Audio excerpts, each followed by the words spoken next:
ቅዱስ ጊዮርጊስ ቡርክታዊትን ከዘንዶ አፍ አዳናት የምትሉ ሰዎች በደንብ አድርጋችሁ ስሙኝ። ቪዲዮውን ላይክ አድርጉና ጀምሩት፣ ለሁሉም አዳርሱት።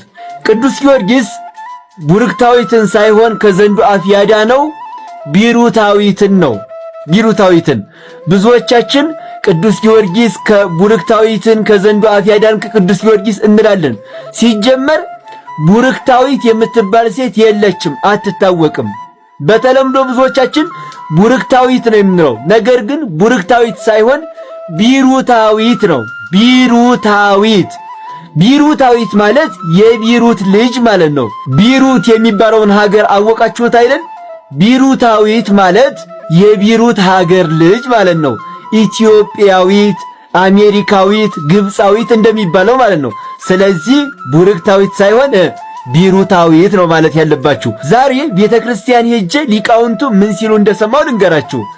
ኮከበ ልዳ ጊዮርጊስ ማዕድ መዋካ፣ እንደ ብርሃን የምታምር ይሆንክ የልዳው ኮከብ ቅዱስ ጊዮርጊስ ሆይ ለቢሩታዊት ወለት ማዕፈ ደራጎን ከመቤዘውካ፣ ያቺ የቢሩቷን ሀገር ልጅ ቢሩታዊቷን ልጅ ከደራጎን አፍ እንዳዳንካት ለነፍሰ ዚአየ እምእደ ጸራዊ መሃካ እስመትን መልናከ ዘልፈ ረሴት ምስማካ፣ የኔም ነፍስ ያንተን አማላጅነት መጠጊያ አድርጋለችና ነፍሴን ከጠላት ከዲያብሎስ እጅ በአማላጅነት አድናት ሲሉ ሰማው። እስኪ ሁላችሁም ኮመንት ላይ ግቡና ቅዱስ ጊዮርጊስ ወይ የነፍሴን ነገር አደራ እያላችሁ ጻፉ። ስትጽፉ ደግሞ ለመጻፍ ብቻ ሳይሆን ከልባችሁ ሆናችሁ ቅዱስ ጊዮርጊስ ወይ የነፍሴን ነገር አደራ እያላችሁ ኮመንቱን አጥለቅልቁት። ሼርና ኮፒ ሊንክ ላይክ እያደረጋችሁ ደግሞ ለሁሉም አዳርሱት። ቤቱን ፎሎ ማድረግ እንዳትረሱ። እወዳችኋለሁ። ክብር በሉልኝ። ሴቶች በጣም ተጨንቀው የሚያጌጡት ቆንጆ እንዲሆኑ ፈልገው ሳይሆን ወንድ እንዲያቸው አይደል? ወንድ እንዲያዩ ማለት ነው። እና ወንድ ስራዬ ብሎ አንድ ልብስ ለብሳ ወጣ አንድ ወንድ ቆንጅት አምሮብሻል ካላት ያችን ልብስ እስከምትሞት አታዋትም። ደግሞ ሌላው እንዲደግማት ማለት ነው። አምሮብሻል ተብላለች፣ በቃ አለቅ። ለዚህ እኮ ነው ጥፍራችሁ እንዲያ ሆኖ ሲወጣ ታው ክልክል ነው ሲሉ አባቶች እነሱ የማይገባቸው ፋራ። ምክንያቱም ስትወጪ አንቺ በቃ ጥፍርሽ በቃ እንዲያ ስለሚል አምሮብሻል ቆንጂት ስለሚልሽ የሆነ ትል የምትፈልግ አሞራ ማለት ነው። ከመሬት ቆፈር ማድረጊያው ነው እሱ አይደል? እናንተ ምን ሊቆፍሩበት ነው? ሲበሉ እኮ ራሱ መቤቴን ተጨንቀው እኮ ሲያነሱ እንዲህ ሲያረጉት እንጀራው ላይ ቀድሞ ጥፍራቸው ስክት። ወይ ጉድ! እናንተ በምናችሁ ትበሉ? ሰው መጠንቀቅ ነው ያለበት። መቤቴን ምሬን ነው። እና ታውት በቃ ትቻቸዋለሁ ይብቃኝ ማለት ነው። እዛ እንዲያርጋ ጠበቀችው። ሴት አይቶ ማለፍ አይችልም እስራኤላዊ። እስራኤል ሴት አይተው አያልፉም። ያው መጣፉ ላይ ያለ እንዳይጣሉኝ። ከዛ ሲያያት ቆንጅዬ ናት፣ ደግሞ ሚስቱ ሞታለች፣ ችግር የለውም ብሎ ጠየቃት። ሄዶ ሲጠይቃት አንድ ነገር ያዘች። እየሰማችሁኝ ነው? ምን አለችው መሰላችሁ? ከኔ ጋር መተኛት ካማረ ምን ትሰጠኛለህ አለችው። አንድ በግ ሰጥሻለሁ አላት። ስንት በግ በሉ እንጂ። አያችሁ ክብሯን በምን ለወጠችው? በበግ። ክብራችን የተለወጠው በብር ነው። ብዙ ሴቶች ከዝሙት መውጣት ይፈልጋሉ፣ ገንዘብ ስለሌላቸው ዘማውያኑ ሴቶች አሉ። በገንዘብ ክብራቸውን የለወጡ ወንዶችም አሉ። በገንዘብ ክብራችንን የለወጥን መምህራኖችም አለን። ግን ተመልከቱ፣ እግዚአብሔር ያነሳናል፣ የታመነ ነውና በንስሐ እንመለስ እና ባጭሩ ላጠቃለው። እሺ ይህ ተመልከቱ፣ መጨረሻ ላይ በግ ሰጥሻለሁ ሲላት መያዣ አምጣ አለች። እስኪ በሉ መያዣ በሉ እንጂ ምን አምጣ አለችው? መያዣ አምጣ ስትለው መያዣ የለኝም ሲላት ኮፍያህን፣ ቀለበትህን፣ ዘንግህን አምጣ አለችው። መቼስ እንደው እንደምናውቀው አይደል? አሁን እኛ እንግዲህ ሲነጋገር ሴቱና ወንዱ በቃ ያለውን ሁሉ ይሰጣል። መጀመሪያ ኋላ ነው አይደል? አካውንት ላይ ለብቻ ሴቭ የምታደርገው ኋላ ነው ከገባች በኋላ ማለት ነው።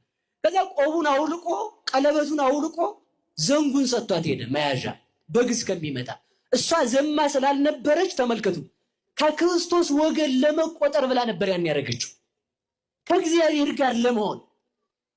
ልጆች የሱ ልጆች እንኳን አግብተዋል። ነውርን ሳትንቅ ከአባታቸው ጋር የተኛችው ከማን ወገን ለመሆን ነው? በሉ በሞቴ ንገሩኝ። ከእግዚአብሔር ነገድ ገብታ ለመቆጠር ከዳዊት ወገን፣ ከአብርሃም ወገን፣ ከይስሐቅ ወገን እግዚአብሔር ስለሚወለድ እኛ እኮ ነውር ሳያገኘን ልጆች ሆኑ ላለን ጌታ ምንድን ነው የከፈል? ነውር ሳያገኘን ልጆች ሆኑ አለን። ይህን ከፍላ ክብሯን አታ ለማን ሚስት ሆነች? ለአባታቸው። ከዚያም በኋላ ተመልከቱ፣ ዘማ ስላልሆነች ቤቷን ዕቃዋን ጠቅልላ ሄደች። በግ ይዞ ሲሄድ ኤራስ ኤዶሎማዊ ይባላል አገልጋዩ። ማን የለም? ዘማዊቷ የለችም። ምኗን ይዛ ሄዳለች? በሉ ቆብ በሉ ቀለበት፣ ከዛስ ይዛ ሄዳል። እሷ ምን አልፈለገችም? በግ አልፈለገችም። ሲመጣ የለም፣ በጉን ይዞ ተመለሰ። ከዛ ይህንን ሊቃውንት ሲተረጉሙት እንዲህ ይላሉ። ሰማይ ማናት? ቤተ ክርስቲያን በሉ እንጂ ሰማይ ማናት? ፀሐይ ማናቸው ከተባለ በአሁኑ ትርጉም ሐዋርያት ናቸው። ተመልከቱ፣ በሰማይ ተመልከቱ፣ ፀሐይ ክርስቶስ ያበራል። ጨረቃ ተመልከቱ፣ ፀሐይ ክርስቶስ ያበራል። ጨረቃ ሐዋርያት ናቸው። ጨረቃ ብርሃኗን የምታገኘው ከፀሐይ እንጂ ፀሐይ ብርሃንን ከጨረቃ እንደማይወስድ ቅዱሳን የሚከብሩት በእግዚአብሔር እንጂ ቅዱሳን እግዚአብሔርን ክብር አይጨምሩለትም። ስለዚህ ተመልከቱ፣ በዚያ በአንድ ሰማይ ላይ ማን አለ ሲባል ፀሐይ አለ። ቤተ ክርስቲያን ተመልከቱ፣ ልጆችን የምታገኘው ክብርን የምታገኘው ከእግዚአብሔር ነው። እስኪ በሉ ቤተ ክርስቲያን በሉ በሉ እንጂ ልጆችን የምታገኘው ከማን ነው? ከነቢያት አይደለም፣ ከሐዋርያት አይደለም፣ ከሰማይታት አይደለም፣ ከእግዚአብሔር ነቢያት ነው። ይህን ሲተረጉሙት ምን አሉ? ትዕማር የቤተ ክርስቲያን ምሳሌ ናት። ይሁዳ የእግዚአብሔር አብ ምሳሌ ነው። ራስ ኤዶሎማዊ የቅዱስ ገብርኤል ምሳሌ ነው። በግ አሉ ተመልከቱ፣ በግ እንደ ብሉይ ኪዳን ሲተረጎም በግ የወልድ እግዚአብሔር ምሳሌ ነው። ያችኛዋ የምኩራብ የአይሁድ እምነት ትንቢትን ገንዘብ አደረገች እንጂ ክርስቶስን ገንዘብ አላደረገችም አሉ። ለአዲሱ ለእኛ ሲተረጎም ተመልከቱ፣ ያች ትዕማር ከአባታቸው እንጂ ከልጆች ልጅን አላገኘችም አሉ። እስኪ በሉላችሁም ከአባታቸው እንጂ በሉ ከልጆች ምንን አላገኘችም? በሉ እንጂ ንገሩኝ። ቤተ ክርስቲያን ልጅነትን ያገኘችው እኛ ምዕመናን ልጅነትን ያገኘነው ከእግዚአብሔር እንጂ ከነቢያት አይደለም። የምንበላው ስጋ የእግዚአብሔር እንጂ የነቢያት አይደለም። የምንጠጣው ደም የእግዚአብሔር እንጂ የነቢያት አይደለም። የሰማይታት የደናግል የመነኮሳት አይደለም። ክብርን የሚሰጠን እግዚአብሔር ነው። እግዚአብሔር ክብርን የሚሰጠን በየት ነው ከተባለ በቤተ ክርስቲያን ነው። በየት ነው የሚሰጠን? በሉ ንገሩኝ፣ በየት ነው የሚሰጠን? ያቺ ትዕማር ሳትጸየፍ ተመልከቱ፣ የልጆችንም የአባትንም ዘር ተቀብላለች ይላል። ተመልከቱ፣ ቤተ ክርስቲያን ሳትጸየፍ ከአይሁድም የሚመጣውን ከአረሚም የሚመጣውን ዘር ሳትቆጥር ትቀበላለች። ስለዚህ ምንድናት ማለት ነው? ቤተ ክርስቲያን ሰማይ ናት። በሉላችሁ ቤተ ክርስቲያን ነው። ሰማይ ናት። በሞት አንዴ ንገሩ። ቤተ ክርስቲያን ሰማይ ናት። በሰማይ የሚኖረው ኮከብ በሉ፣ ኮከብ በሉ። በሰማይ የሚኖረው ፀሐይ በሉ፣ ፀሐይ በሉ። በሰማይ የሚኖረው ጨረቃ በሉ፣ ጨረቃ በሉ። በመሬት የሚኖረው ድንጋይ በሉ፣ ድንጋይ በሉ። በሉ እንጂ በመሬት የሚኖረው ጅብ፣ በመሬት የሚኖር ውሻ፣ በመሬት የሚኖር አይጥ፣ በመሬት የሚኖር እባብ፣ በመሬት የሚኖር መሬታዊ ማለት። በሰማይ የሚኖር ፀሐይ ነው ማለት በክርስቲያኖች ልቦና የሚያበራው ፀሐይ ክርስቶስ ነው። በሰማይ የሚኖር ጨረቃ ነው አለ በክርስቲያኖች ልብ የሚያበሩ ሐዋርያት ናቸው ነው። በሰማይ የሚያበራ ኮከብ ነው አለ ተመልከቱ፣ በክርስቲያን ልብ የሚያበሩ ሰማይታት ናቸው። በሉ በሞቴ በክርስቲያን ልብ የሚያበሩ በሉ።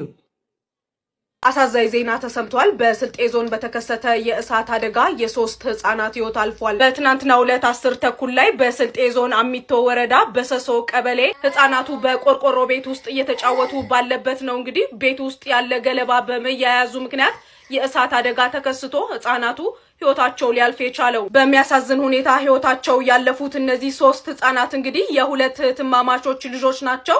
ይህ አደጋ የተከሰተውም በሀያታቸው ቤት ውስጥ ነው። ማስተዋል የተናገረችው ክርስቶስ ግን ሐሰተኛው ክርስቶስ ተብሎ የተነገረው ብዙዎችን ያስታል ተብሎ የተነገረው ሐሰተኛው ክርስቶስ ወይንም ደግሞ እኛ ከሰበክንላችሁ ውጪ የሰማይ መላእክት እንኳን ቢሰብኩለት የተረገመ ይሁን የሚያስብለውን ሐዋርያት ከሰበኩት ውጪ የሚነገረውን ኢየሱስ ስለሆነ አናውቀውም። ስለዚህ እሱን ስለማናውቀው አንቀበለውም። ምን የሚለውን ስታከብረው የሚያከብር ስታዋርደው የሚያዋርድ እኛ እሱን አናውቅም። ስታከብረው ያከብራል፣ ዝቅ ስታደርገውም በፍቅር ካንተ ጋር ዝቅ የሚል አምላክ። ስትቀየሙ የሚቀየም አምላክ የለም። እንደዚህ አይነት አምላክ የለም። ስታወራው የሚያወራ ዝም ብትለው ዝም የሚል እንደዚህ አይነት አምላክ የለም። እና እሱን እኛ አናውቀውም። እኛ የምናውቀው የትኛውን መሰላችሁ? ሰማይና ምድር የፈጠረውን ከሰማያ ሰማያት ወርዶ ሰው እስከመሆን ድረስ የቀረበን በፍጹም ሰውነቱ ከኛ ጋር አንድ የሆነ በፍጹም መለኮቱ ከአባቱ ጋር አንድ የሆነ ትሁት ጌታ ሲሰድቡት ዝም፣ ሲገርፉት ዝም፣ ሲያዋርዱት ዝም ብሎ በዝምታው ዓለምን ከጨለማ ወደ ብርሃን ያመጣል። የአብ ተቀዳሚ ልጁ ተከታይ የሌለው ከመንፈስ ቅዱስ ጋር አንድ የሆነ በሶስትነቱ ከእግዚአብሔር አብ ከእግዚአብሔር መንፈስ ቅዱስ ጋር የሚመለክ በባህሪ ሰውነቱ ከድንግል ማርያም ስጋን ነስቶ እኛን የመሰለ ራሱን መስዋዕት አድርጎ በመስቀል ላይ ያቀረበ ሕያው ቅዱስ ዘላለማዊ ዳግመኛም የሚመጣ የሞተ ይልቁንም ከሙታን መካከል የተነሳ በኋላኛም ወደ ሰማይ ያረገ ዳግመኛም የሚመጣ በእያንዳንዱ ላይ ደግሞ በጽድቅ የሚፈርድ በኋላም ደግሞ ኃጥአንን ወደ እሳት ጻድቃንን ወደ ገነት በሚያገባው አምላክም ጌታም አባትም ንጉስም ሰውም አምላክም የሆነውን ክርስቶስ ኢየሱስን ነው የምናውቀው። እንደዚህ ብሎ ሊናገር ሊመሰክር የሚችል ጴንጤ አታውቅም። ስለዚህ የማስተዋል ኢየሱስ ሐዋርያት የሰበኩት ኢየሱስ ስላልሆነ እሱን እዛው መድረክ ላይ ሌላ የሚቀበል ሰው ካለ ይቀበል። እኛ ግን አስቀድመን እውነተኛውን ክርስቶስን የያዘን ስለሆነ ነው። ሌላኛው ማርያም ስላለ አዶናይን አዶናይን በጣም የተቃወሙ ግለሰቦች ነበሩ። ፕሮቴስታንቶች ሲያንዘረዝራቸው ነበር። በርካታ የቤተ ክርስቲያን የአብነት ተማሪዎች ታፍነው መወሰዳቸው ተሰማ። ቤተ ክርስቲያኒቱ ተማሪዎቹ እንዲለቀቁ ብትጠይቅም እስካሁን ምላሽ አላገኘችም የተባለ ሲሆን አፍነው የወሰዱት የሚሊሻ አባላት በእያንዳንዱ ተማሪ 7,000 ብር እየጠየቁ ነው ተብሏል። ተማሪዎቹ የታፈኑት በወልዲያ ከተማ ሲሆን አንድ ተማሪ መግደላቸው ተሰምቷል። እጅግ በጣም የምንወደው ወንድማችን አዶናይ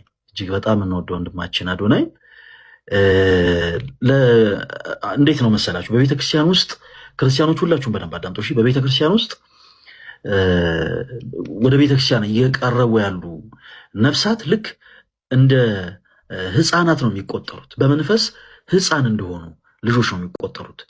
ለነዛ በመንፈስ ሕፃን ለሆኑ ልጆች ደግሞ ጠንከር ያሉ ቃላቶች ምናምን አይሰጡም። እና እጅግ በጣም የምንወደው ወንድማችን አዶናይ እጅግ በጣም የሚደንቅ ስራን ሰርቷል። በዛው ልክ ደግሞ እንደው ቢታረም የምንለውን ነገርም ደግሞ ሲያደርግ ተመልክተናል። እና ይህንን ማለፍ አልፈለግንም። እንዲህ ስንል ይሄ ዝም ብለን አሁንም ድንጋይ እያነሳን እየወረወርን ምናምን አይደለም። እሺ ጋይስ፣ ከሁሉ በላይ እንዲህ ባለ ቦታ ላይ የአምላክን እናት የክርስቶስን እናት የመድንን እናት ድንግል ማርያምን ስሟን ጠርቶ ሰዎች የእሷ ስም ሲጠራ በጣም ቅር በሚሰኙበት ዘመን የእሷን ስም መጥራት በሚያሳፍርበት ዘመን እጅግ በጣም በኩራት ማርያም የሚለውን ስም የጠራ ስለ ክርስቶስ እናት፣ ስለ ኢየሱስ እናት፣ ስለ ድንግል ማርያም በመመስከሩ እጅግ በጣም ተደሰተናል። በእውነት ይሄ ሰማዕትነት ነው። ሰማ ማለት የግዕዝ ቃል ነው። ወደ አማርኛ ሲተረጎም መሰከረ ማለት ነው እና በጣም ልናደንቀው የሚገባ ወንድማችን ነው። እግዚአብሔር ያክብረው። አሁንም እናታችን ቅድስት ድንግል ማርያም ከኃጢአት በስተቀር የልብህን መሻት ትፈጽምልን። ሌላው ከፍቅር የተነሳ ግን አንድ የተሰራ ስህተት ነበረ። ከጥፋት እንዳልሆነ እንረዳለን። ያ ምንድን ነው? እንግዲህ በዋዜማው ዕለት በነጋታው የእመቤታችን ክብረ በዓል ነው። ጽዮን ማርያም ንግስ ነው። በ20 የነበረበት ቦታ ማሸነፉን አስመልክቶ ሰለብሬት እያደረገ ነበር። ያው ከጓደኞቹ ጋር ተሰብስቦ በጣም የሆነ ቦታ ላይ ያው ሲዝናኑ ሲደሰቱ ነበር። ከዛ በኋላ ግን በበነጋታው ወዲያው ያምን ልብስ ሳይቀየር ደግሞ ከእንደገና አክሱም ጽዮን ቤተ መቅደስ ደግሞ ገብቶ ነበር ወንድማችን እና አዶኒ ወንድማችን ይህን ያደረግከው ከድፍረት እንዳልሆነ እናውቃለን። ይሄንን ያደረከው ከጥፋት እንዳልሆነ እናውቃለን። ካለ ፍቅር የተነሳ ነው። ግን ይሄ መልእክት ለሱ ብቻ ሳይሆን ለሌሎቻችሁ ወንድሞች እጅግ በጣም እንደው ለክርስቶስ ልዩ ፍቅር ላላችሁ ወንድሞች፣ ለክርስቶስ እናት ለድንግል ማርያም ልዩ ፍቅር ላላችሁ ወንድሞች ይሄ መልእክት ይድረስ ለሁላችሁ። አንዳንዴ ለድነት ተብሎ ቅስፈት አለ፣ ብንጠነቀቅ። ያው የክርስቶስ መቅደስ ውስጥ ስንገባ አንዳንድ እንደ ክርስቲያን መጠንቀቅ ያሉብን ነገሮች አሉ። ምንድን ናቸው ተብሎ መቼም እዚሁ ላይ አይነገርም አይደለ? ያው ሁላችሁም ታውቃላችሁ። አንዳንድ ጊዜ አስፈላጊውን ጥንቃቄ ብናደርግ፣ ለምሳሌ እንደ ነገ ቤተክርስቲያን የሚገባ ሰው እንደ ዛሬ ማድረግ ያለባቸው ነገሮች አሉ፣ መጠንቀቅ ያለባቸው ነገሮች አሉ። ሰው ከነፍስ ድፋምነት ስሜት ለመንጻት ነው ወደ መቅደስ የሚገባው፣ ወደ ቤተክርስቲያን የሚገባው እና በቻላችሁት አቅም እንዲህ አይነት ነገሮችን ጥንቃቄ ነው። ለሌላው ጊዜ እርማት ነው፣ ችግር የለውም። ተወዳጅ ወንድማችን አዶናይ እጅግ በጣም ልቡ ያስታውቃል። ለቤተክርስቲያን ያለው ቀናይነት፣ አገልጋዮችን የሚያከብርበት መንገድ ያስታውቃል። እንኳን የቤተክርስቲያን አገልጋዮችን ይቀርና ታናናሽ የሆኑትን ሰዎች የሚያከብር ወንድም ነው። ይህንን ልቡን እግዚአብሔር አምላክ አይለውጠው። አሁንም ከኃጢአት በስተቀር ድንግል ማርያም የልቡን መሻት ትፈጽምለት። ነገር ግን እቺ ነገር ብትስተካከል መልካም ነው። አንዳንድ ያለ አይደለ ሰው አንዳንድ ነገሮችን ሲያይ ደገምጥ እንዳይል፣ በተሻለ አቅም ደግሞ ይሄ የሶሻል ሚዲያው ነገር በጣም ጥንቃቄ የሚፈልግ ነገር ነው ጋይስ። በጣም የሆነች ነገር ድንገት ተቀርጻ እንደተፖስተች ሰው ጋር የሚደርስበት መንፈሱ ትክክል ላይሆን ይችላል እና በዚህ ጉዳይ ላይ ጥንቃቄ ብንወስድ መልካም ነው። የቀድሞ ኪራይ ቤቶች ድርጅት የአሁኑ ቤቶች ኮርፖሬሽን ይህንን የምታዩትን ሎጅ የመሰለ ይዞታ ለ41 ዓመታት የእሱ መሆኑን አያውቅም ነበር። ለ41 ዓመታት ከ41 ዓመት በኋላ ነው ነቅቶ የኔ ነው ያለው። ይሄ ቦታ እንግዲህ ቂርቆስ ክፍለ ከተማ የቀድሞ ወረዳ 20 ቀበሌ 45 የቤት ቁጥር 735 11,000 ቄራ አካባቢ የሚገኝ ነው። 11,000 ካሬ ሜትር ቦታ የሚሸፍን ሲሆን አሁናዊ ዋጋው ከ1 ቢሊዮን ብር በላይ ያወጣል ተብሎ ተገምቷል። ይሄ እንግዲህ በቀደመ የኢትዮጵያ መንገዶች ባለስልጣን በኪራይ መልክ ከኪራይ ቤቶች ላይ ወስዶ ነበር። ግን ኪራዩን ባይከፍልም ኪራይ ከፍሎ አያውቅም። ግን በኪራይ መልክ ከኪራይ ቤቶች ድርጅት ላይ ወስዶ ብር ሲጎልበት ለበርታ ኮንስትራክሽን አሳልፎ ሰጥቶት በርታ ኮንስትራክሽን 41 ዓመታት ያህል ተጠቅሞበት ቤቶች ኮርፖሬሽን መጥቶ የኔ ነው ብሎ በፍርድ አግባብ የተሟገቱና አሸንፏል። ከ41 ዓመት በኋላ ነው የተቀበለው። ይሄኛው ደግሞ ስቴዲየም ጁቬንቱስ የሚባልበት ቦታ ነው። ይሄኛውም 9475 ካሬ የሚሸፍን ቦታ ነው። እዩት እንዴት እንደሚያማምሩ የቀድሞ ቦታዎች ናቸው። ታውቁታላችሁ፣ ጁቬንቱስ የሚባለው በተለምዶ ማለት ነው። ይሄኛውን ደግሞ ከ43 ዓመት በኋላ ነው የእሱ መሆኑን የነቃው። ሶስተኛው ደግሞ ሜክሲኮ አካባቢ አፍሪካ ህብረት ጠማማ ህንፃ ጋር ፊት ለፊት ላይ የሚገኝ ግቢ ነው። ይሄ ደግሞ 1500 ካሬ የሚሸፍን ሲሆን ይሄን ደግሞ ከ30 ዓመት በኋላ ነው። ተረት ማውራ ነው አይደል ይመስለው። ከ30 ዓመት በኋላ ነው የእሱ መሆኑን እያወቀው ቤቶች ኮርፖሬሽን በጠቅላላው ያወቃቸው ከ30 እና ከ40 ዓመት በኋላ ያወቃቸው 59 ይዞታዎች ናቸው። 59 ይዞታዎች በጠቅላላው ግምታዊ ዋጋቸው 12 ቢሊዮን ብር የሚገመት ነው ተብሏል። እነዚህ ይዞታዎች ግማሹ በፍርድ ሂደት ላይ ነው ያሉት፣ ግማሹ ለቤቶች ኮርፖሬሽን ተበይኖለት ወደ ቤቶች ኮርፖሬሽን ተመላሽ ተደርገዋል። እንግዲህ እነዚህ የሚያካክሉ ይዞታዎች ለ40 እና ለ43 ዓመታት ያህል ግለሰቦች ካርታ ሰጥተውባቸው በራሳቸው ስም ሲጠቀሙ የነበረ ነው እና አሁን ላይ ከ43 ዓመት በኋላ ነቅቼ በፍርድ ቤት ተከራክሬ አሸንፍ ያለው እያለ እየፎከረብን ነው። እንግዲህ አስቂ ነው። አንድ ነገር ብዬ ልጨርስ። አቤሜሌክ የሚባል ኢትዮጵያዊ ጃንደረባ ነበርና ዛፍ ተደግፎ 666 ዓመት ተኝቷል። 666 ዓመት ተኝቷል እና ከ666 ዓመት ቆይታ በኋላ ሲቀሰቀሱት ምን ቢል ጥሩ ነው? ትንሽ ብተኛ መልካም ነበረ